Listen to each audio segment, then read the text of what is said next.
কিন্তু বাস্তবিক ধর্ম এই চারটির উপরে দাঁড়িয়ে আছে। সত্য যদি থাকে তো ধর্ম দাঁড়িয়ে আছে। আজ এটার বড় অভাব।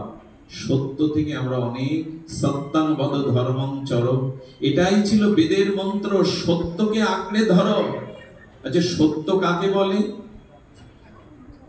অপরের হিতের কল্যাণে যতটুকু দেখেছি, যতটুকু অনুভব করেছি, প্রীতি বা ভীতি দ্বারা প্রভাবিত না হয়ে কায় মন বাক্যে দ্বারা ততটুকু প্রকাশের নাম সত্য।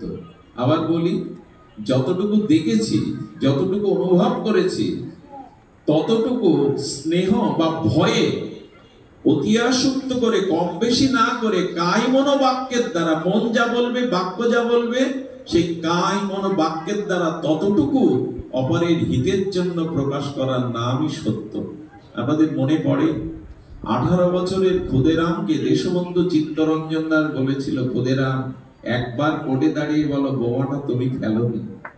ক্ষুদেরামের মতো 18 বছরের এই কিশোর যুবক বলেছিলেন, গীতা আমাকে মিথ্যা বলতে শেখায়নি, সত্যের উপরেই আমার সনাতন দাঁড় করেছে।